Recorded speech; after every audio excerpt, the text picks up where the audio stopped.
Spiral from the Book of Saw is the 9th installment of the Saw franchise. This one stars Chris Rock as a police detective named Zeke, who is the lead detective on a new series of Jigsaw copycat murders that are aiming specifically at cops. The story goes that Chris Rock was at a wedding, and right next to him was one of the producers of the Saw franchise working at Lionsgate, and he pitched him a new idea, and then a couple days later they head back to the Lionsgate offices and started to develop this movie. And I was actually pretty excited for this one going in, because Chris Rock coming at it, especially because of him, he's a comedian, and making a turn from comedy to like more dramatic kind of horror is always going to be interesting to see somebody do. But it was also exciting to see someone come at it with, hey, I have a brand new kind of idea that I would like to see in a Saw movie, let's get it done. Because I think this franchise could use some revigoration, because the only Saw movie that I like is the first one. I know it's a cliche to say the first one is the only good one, but in this case I think it's absolutely true. That's the one where I cared about the characters the most. It's not really a gore for the sake of gore kind of movie like the rest of the Saw franchise. It's one that's more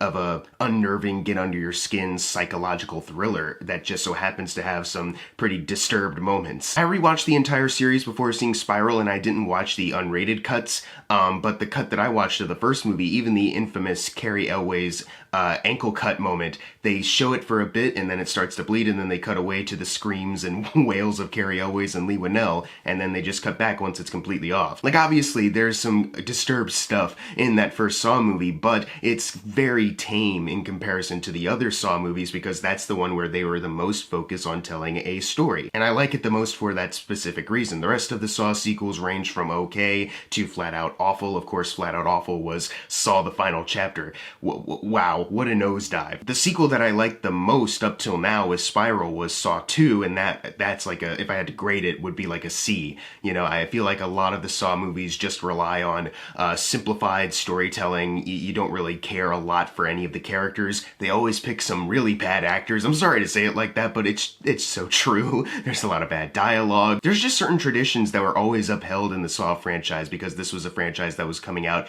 with one every single year without a break for a long period of time. I rewatched Jigsaw 2 this week, and I remember when it came out, I was not a big fan of it, but even rewatching it, I was like, ooh, there's a lot in this that doesn't make a whole lot of sense, that's kind of bad. But what I did appreciate about that movie, especially with the rewatch, watching it back to back with the older Saw movies, is how slick it was. The Spirit brothers came in and actually gave us a new kind of directorial vision, which was actually pretty nice to see. It was nice to see something different, and I feel like a lot of people were saying the same thing at the time that Jigsaw came out. Like, it's very technically proficient. It's got a lot of other issues, but it's very well helmed.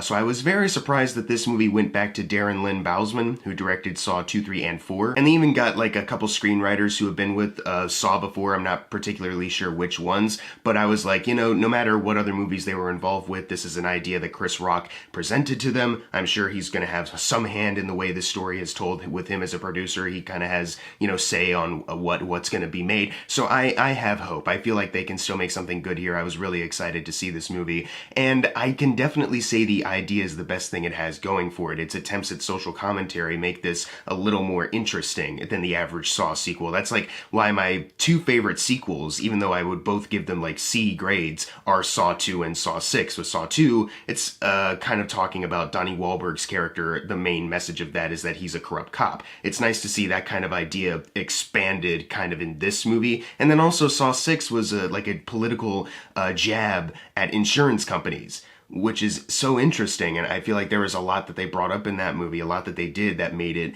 you know, at least a little passable, that sequel. It may have failed in a lot of other ways as far as its execution goes, but there was a lot of ideas kind of pushing that movie forward that I appreciated. Same thing with Spiral. I also like Chris Rock in this movie. I think him as the lead role in this movie, I thought he did mostly a pretty good job. He's very funny, he's got a lot of charisma, and he's very good. There's a couple parts, though, if I had to critique his performance, there's a couple parts where I don't know if he completely sold the dramatic line delivery. There's like even one shot where his eyes are kind of like bugging and he's like, you have to let me take this case, but it almost looks like he's trying to play it for laughs. It's like he's trying to be dramatic, but it feels like he's still in a comedy movie type deal. So there are some moments where I feel like his performance could have used a little bit more work, but there's a lot of moments where he's being funny. He's just kind of being Chris Rock. He's bouncing back and forth with his new rookie partner who he has good chemistry with. I actually like that character too. Those two characters paired up had some really funny moments. I thought those two actors did a really great job together. There's things to like about this movie, especially Samuel L. Jackson, because funny enough, despite how crass he is in a lot of his roles,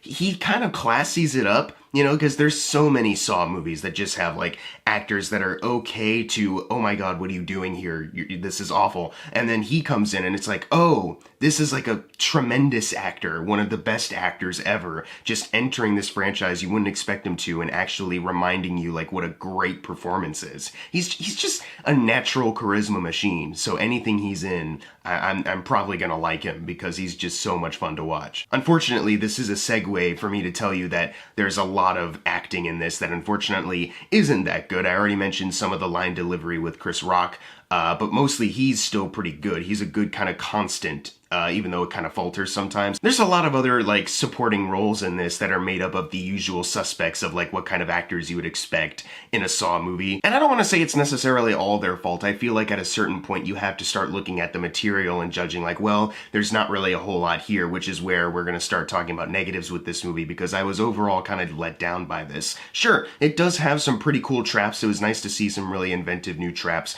that were really cool. I don't want to compare, like, this trap is better than this one, or every other trap is better than these, because it just feels like, you know, it's not really saying anything about the traps in this movie. Just saying, like, well, it's not as good as this one. Like, who cares?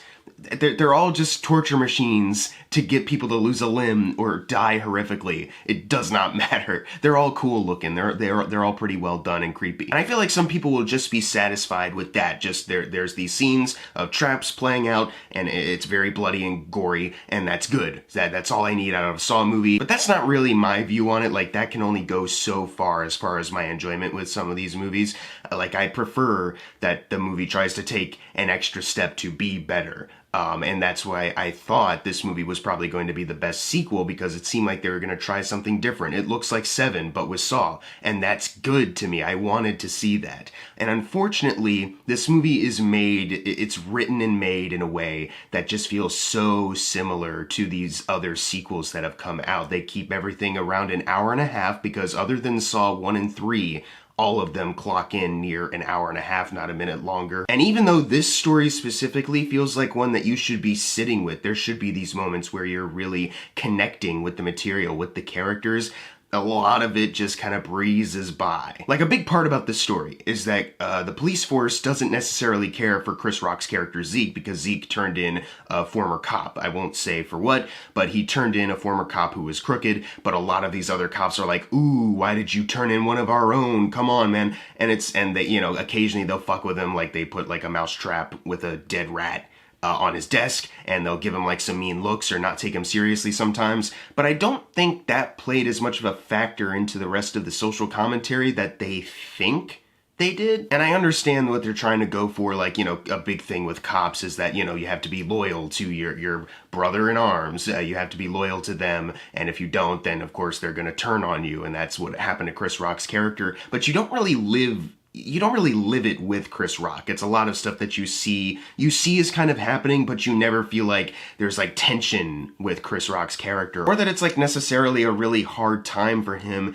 to deal with these guys who don't take him seriously. It just seems like, hey, let's move on, and then they do. Like, there's no point where this conflict with the rest of the police force necessarily gets in his way. Just the movie keeps going. And not only did it make that conflict a little less interesting, but it also made the rest of these supporting roles that could have been not necessarily likable characters, but at least interesting to watch, a little more dull and boring. And I feel like that's why these actors acted the way they did a lot of these smaller roles, because they're trying to stand out. Like, hey, we don't necessarily have the best material, let's try to do something with it. And unfortunately it didn't really work, but I can't necessarily blame their choices, because the script unfortunately is like a lot of the other Saw sequels, where they just kind of keep moving and they keep things very simplified. Like Chris Rock, even like exploring more of his character, it's revealed like he's going through a divorce, he has some daddy issues. But these are things that they just kind of mention and then they just move on. Like, his ex-wife shows up at one point and he's like, oh, hello, and there's like a little bit of tension,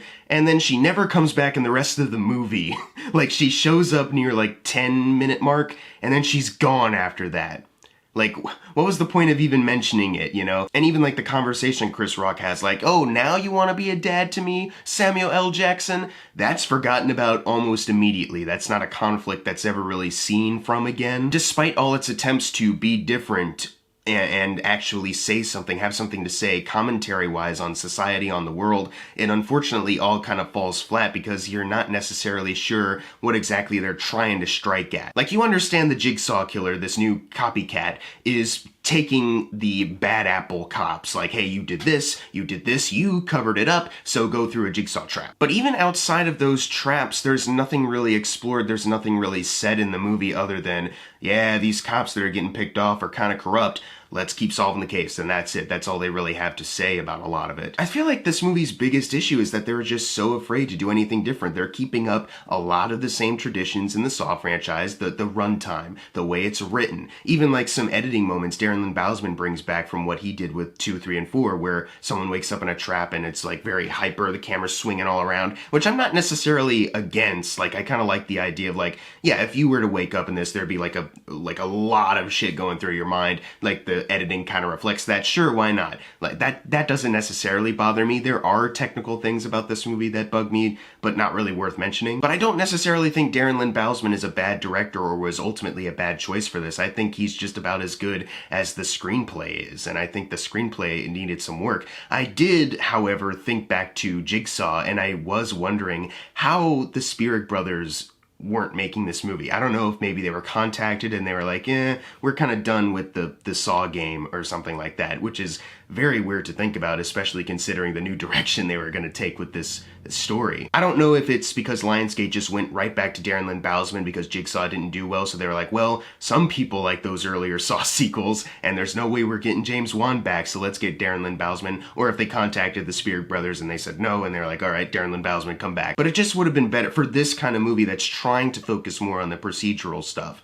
to be a little more locked down, to be made in a slick fashion the way the Jigsaw was. I feel like that kind of stylistic approach might have benefited, and it also would have maybe given faith to the screenwriters to be like, oh, we don't have to use the shortcuts that we do with the other Saw movies. We can just let the story play out as it needs to. I know there's people that are against long runtime movies. Anything that's like over 2 hours is subject to criticism of length for some reason. So there will be that group of people that looks at this movie and is like, yeah, it knew exactly what it needed to do and then it left quickly. What's the big deal? I feel like for this movie, it needed to be a little longer. They needed to let things play out and flesh itself out. There's an abrupt ending in this movie. It's very common with the Saw franchise that the movies end abruptly at a certain point.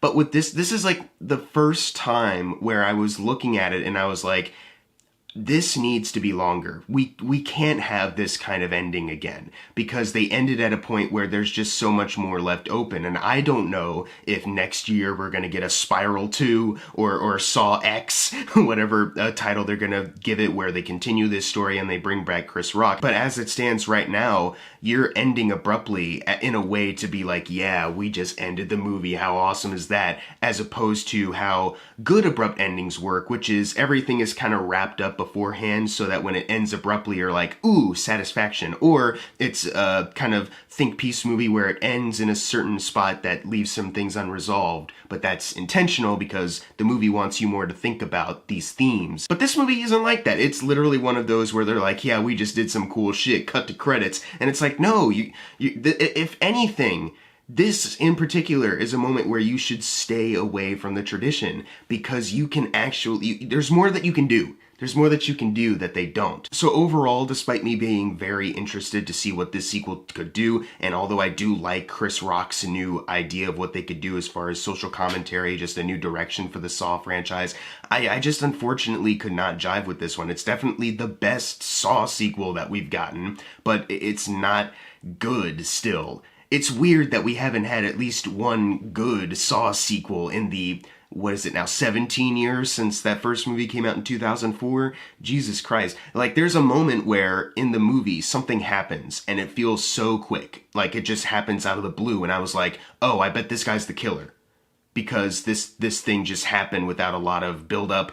I bet this guy is the killer. And I was right. I don't consider myself a genius for that. I feel like everyone else was kind of like, sure that actually happened. I bet that guy's the killer. And they were right to think that, and unfortunately it's because of the way this movie is executed. I think we needed a better script. I know Chris Rock had the idea, but we needed screenwriters who were just as passionate about that idea to fully flesh it out. And we needed, I don't necessarily blame Darren Lynn Bousman for a lot of this, despite him being the director. As far as his direction goes, like, that's like the least of my problems as far as the way this movie was executed. I feel like there needed to be some executives from Lionsgate, some producers that were like, you know what, yeah, let's stray away from these traditions. Let's actually live up to the promise of doing something different. That's exactly why people were excited about it. It's so weird that this movie, like, a lot of the hype is that it's different. It's got Chris Rock. It's got a new element to the story. It's going to be so interesting. And it just, they use that as hype before the movie is released, but now the movie is out and it's like, oh, it's a lot of the same that we've seen before.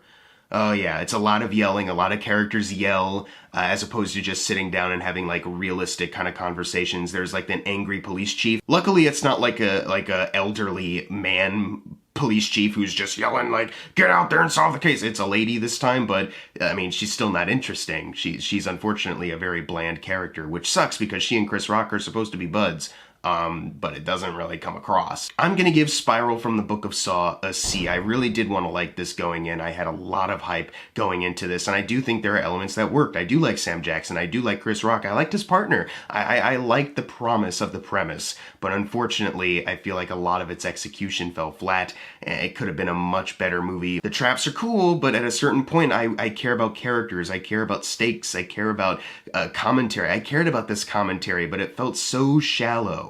It was so weak. But if you've seen Spiral from the Book of Saw, leave in the comments below what you thought of it. And as always, thank you guys for watching. Make sure to subscribe. I'm Jackson Fulcher. See you guys next time.